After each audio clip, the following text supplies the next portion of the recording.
So in this module, the objective is discussion of isozyme, what is its characteristic, what are the different methods which are used to characterize and separate isozymes, what are the different types of the isozymes, and we will also discuss what is the origin of isozymes.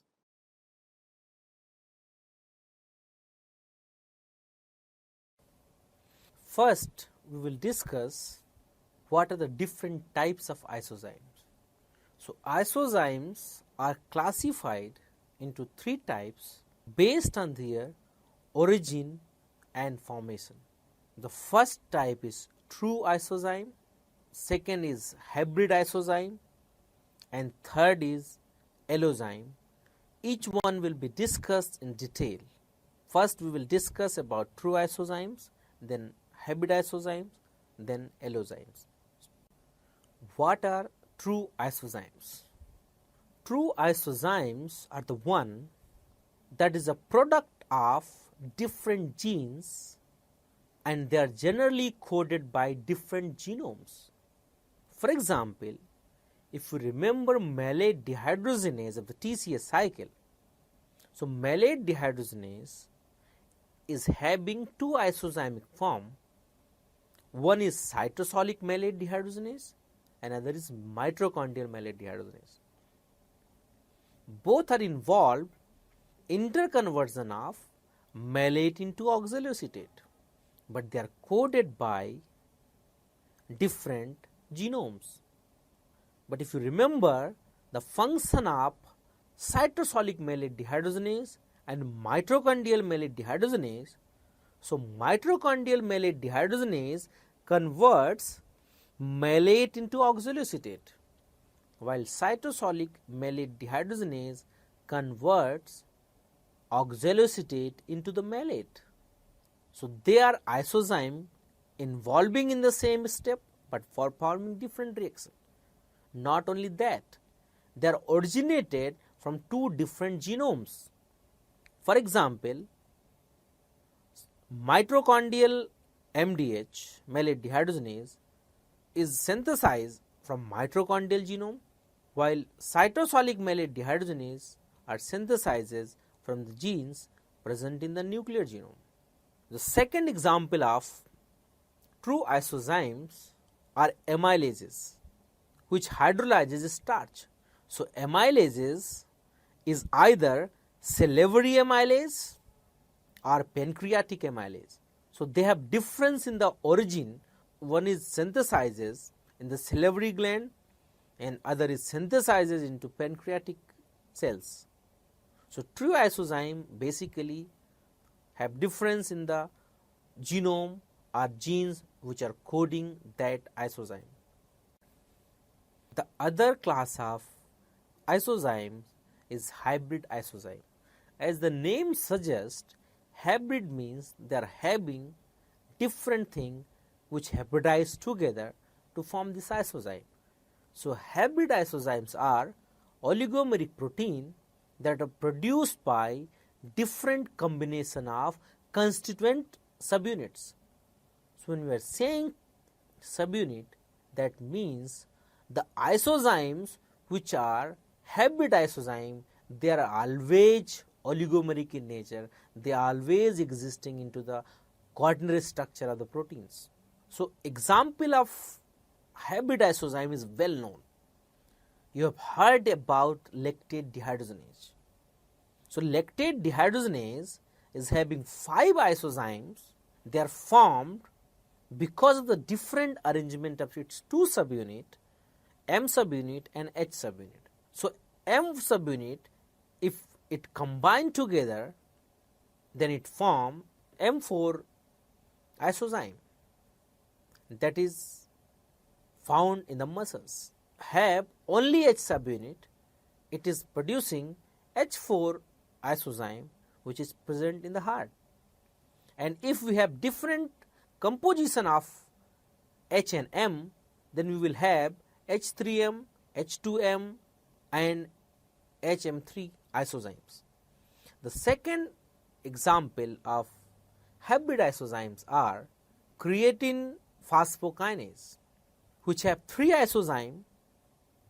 In one isozyme, we have both subunit as a B subunit, while in other isozyme, we have one B subunit, one M subunit, while in the third isozyme, we have only M subunit. So, in this way, you can see that how oligomerization of subunits leads to the formation of different isozymes. Third class of isozyme is allozyme. So, allozymes are the product of different alleles of the same gene. When you are saying alleles, that means alleles are form of the same gene. They are arises because of the minor variation in the genes. So, if the allele having minor variation in the sequences, then your allozyme also have minor differences in the sequences of amino acids, and the differences in the amino acid sequences leads to the difference in the catalytic parameters, and that will have resulted into development of allozyme. One such example is glucose 6 phosphate dehydrogenase.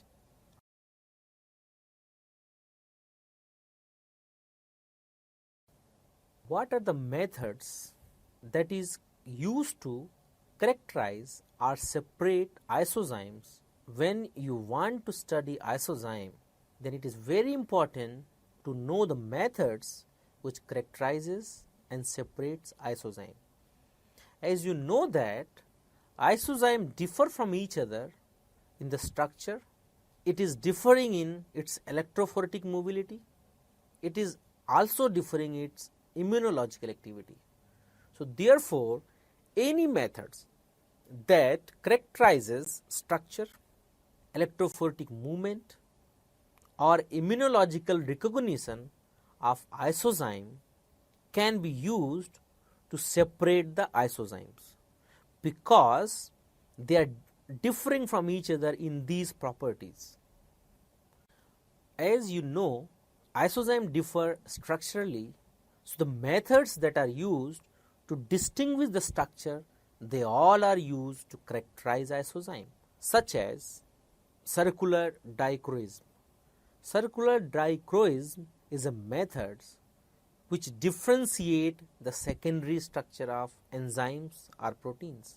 In the circular dichroism, when a circular light passes to optically active compound, it is converted into elliptical light.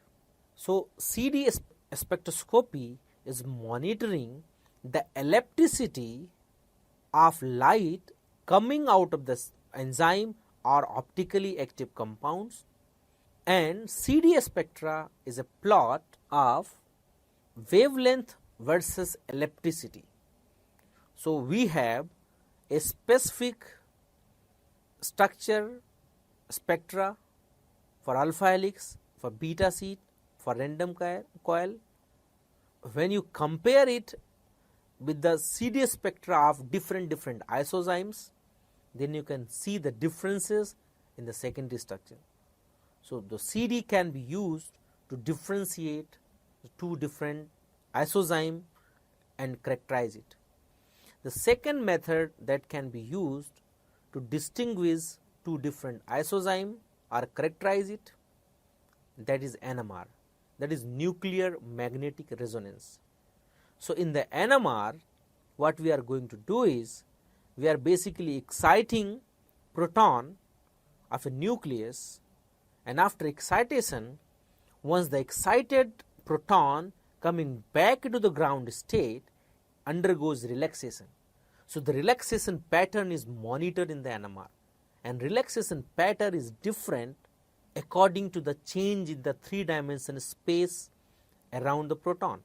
So, if two isozymes differ in the sequence or in structure, they will have the surrounding of proton different. So, therefore, they have difference in tertiary structure, and NMR is used to differentiate tertiary structure in the solution. Therefore, NMR can characterize two different isozymes. The third method is fluorescence spectroscopy. As you know, the fluorescence spectroscopy monitors the fluorescence of tryptophan of the enzymes, and it is very sensitive to the environment around the tryptophan.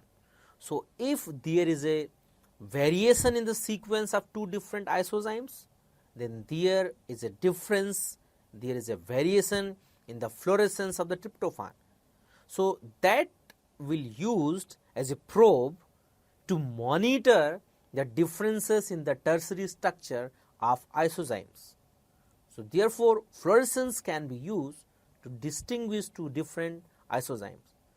Similarly, we have another spectroscopy that is known as infrared spectroscopy that also monitors the secondary structure of isozymes or proteins or enzymes. So, therefore, infrared spectroscopy can also be used to distinguish, to characterize two different isozymes. So, all these methods which are used to characterize isozyme based on the structural differences in two different isozymes. After structural characterization, we can characterize isozymes based on electrophoretic mobility. So, the electrophoresis separates molecule on the basis of charges, shape and size of the molecule, and isozymes differ from each other in amino acid composition. Therefore, they will have differences in the charges as well as their sizes. So, they can be easily distinguished by electrophoretic movement. As you can see in this figure, where there are 5 isozymes of lactate dehydrogenase, they are shown here, the H4 form, M4 form and other isoform. You can see that they have difference in the electrophoretic mobility. Not only that, the expression of a particular isozyme of lactate dehydrogenase can be seen as the density or thickness of the band. If band is thick, it shows that particular isozyme is expressing in that cell or cell tissues. For example, if you see the liver matrix, if you see the heart cytosol, you will find that in liver we have M4 form that is expressing, while in the heart cytosol it is the H4 form that is dominating. Even in the liver cytosol we will have M4 form that is dominating. Isozymes can be easily purified by using affinity ligands. So, as you know that affinity purification is the best method for separation of two different molecules, and isozymes differ in the sequences. Therefore, if we will generate that sequential antibody can be used as a ligand in the affinity purification, and that ligand is helping you to separate to purify isozyme. So, you can characterize isozyme using the structure based method like CD, fluorescence, infrared spectroscopy and NMR. You can partially purify isozyme by using electrophoresis method, or you can purify it by using affinity purification, which is based on sequential antibody designed against isozymes. So, after discussion of types of isozyme, methods of separation, we will discuss now the significance of the isozymes. So, different isozymes have many significances, and their significances are grouped into physiological significances, embryological significances, clinical significances and metabolic significances. We will discuss it one by one. So, the first significance, that is physiological significance. So, isozymes are adopted for the survival at different physiological conditions. For example, lactate dehydrogenase have different isozymes and that are needed for survival in different tissues with difference in the physiologies. Lactate dehydrogenase catalyzes the interconversion of pyruvate into lactic acid by using NADH. So, pyruvate is converted into lactate and utilizing NADH, which is converted into NAD. Different isozymes of lactate dehydrogenase can be synthesized in the body based on the oligomerization of two subunits. The first one is M subunit, that is known as muscle subunit, and the second is H subunit or heart subunit. The 5 hybrid isozyme LDL, LDH1, H4 heart, LDH2, LDH3, LDH4 and LDH5. So, these form are designed because of hybridization of different subunits. LDH1 found in the heart and LDH5 found in the skeletal muscles, while other isoform also have distribution in different tissues or different physiologies to perform a specific physiological requirement of that tissue.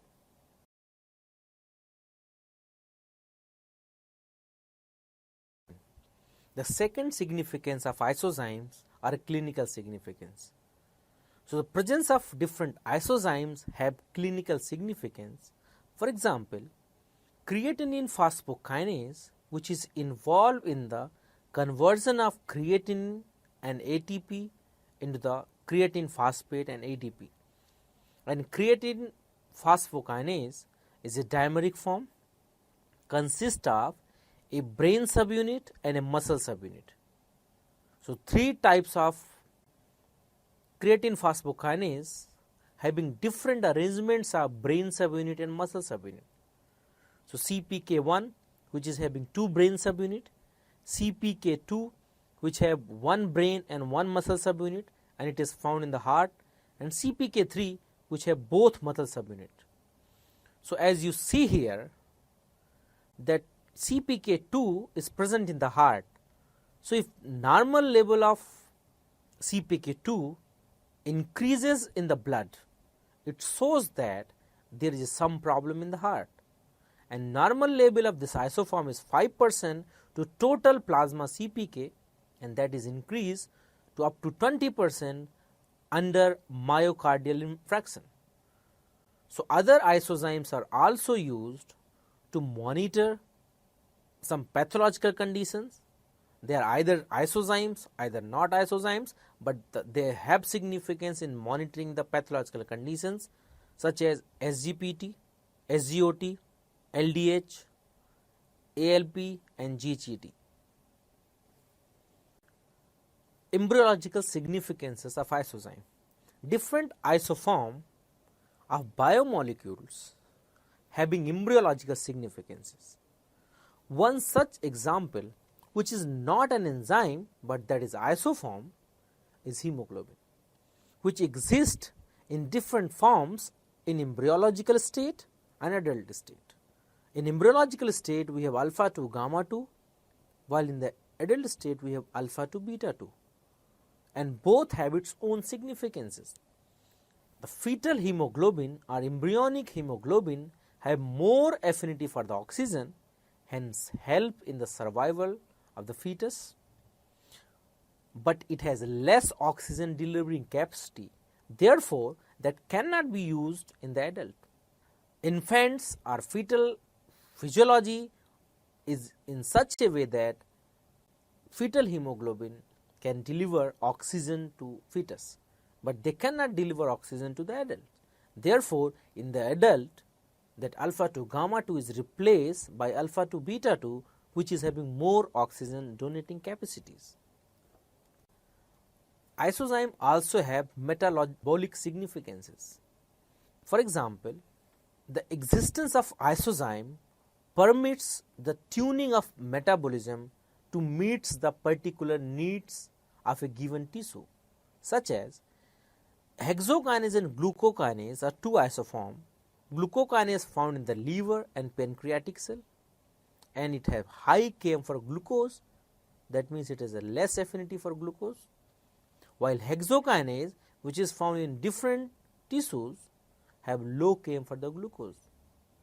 Therefore, the existence of hexokinase in all the cell promote glycolysis in that cell, while existence of glucokinase with lower affinity of the glucose promotes insulin release by beta cell of pancreas or initiation of glycogen synthesis by the liver cells. Both these processes must occur when glucose in abundance. Therefore, glucokinase is not present in those cells, then synthesis of glycogen and release of pancreatic insulin doesn't take place.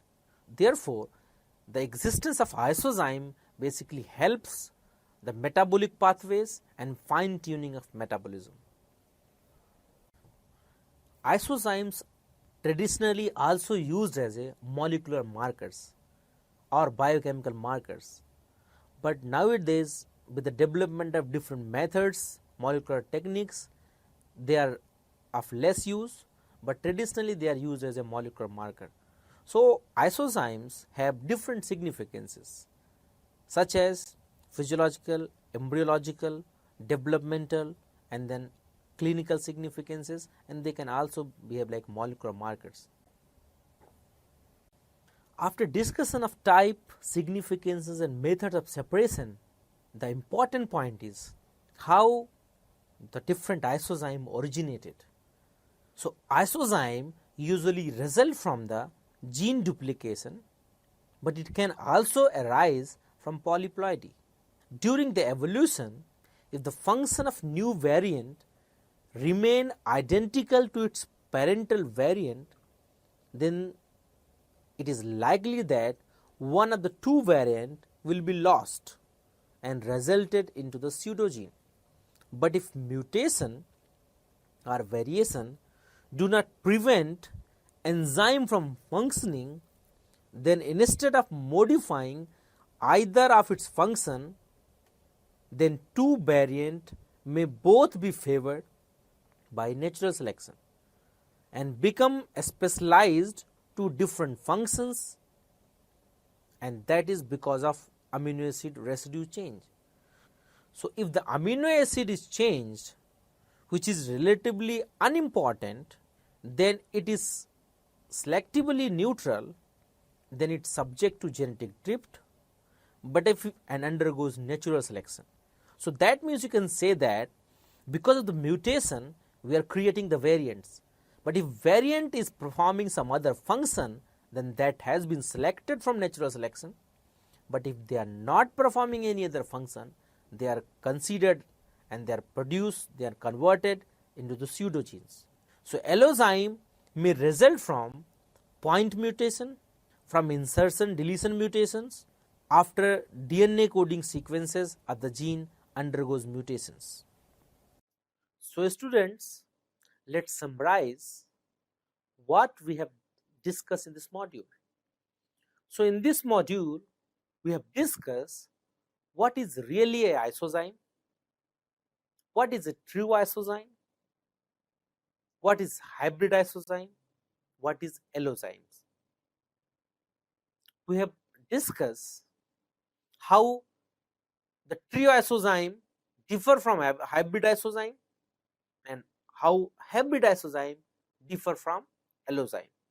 We have discussed that trio isozyme have different origin, hybrid isozyme have different oligomerization, and allozyme originated from different alleles. We have also discussed the clinical significance, physiological significance, embryological significance, and metabolic significances of isozyme. We have also discussed in this module what are the methods that are used for characterization and separation of the isozymes. Not only that, we have also discussed about the different monomeric composition of lactate dehydrogenase, which is a hybrid isozyme, creatine phosphokinase, which is also a hybrid isozyme, and what are their clinical significances. We have also explained what is the origin of the different isozymes. So from this module, you have learned the types of isozyme, significance of the isozyme, origin of the isozyme, and their separation and purification methods of the isozyme. This will help you to understand the clinical significance of the isozyme and their development as a marker to monitor the different pathological conditions. Thank you.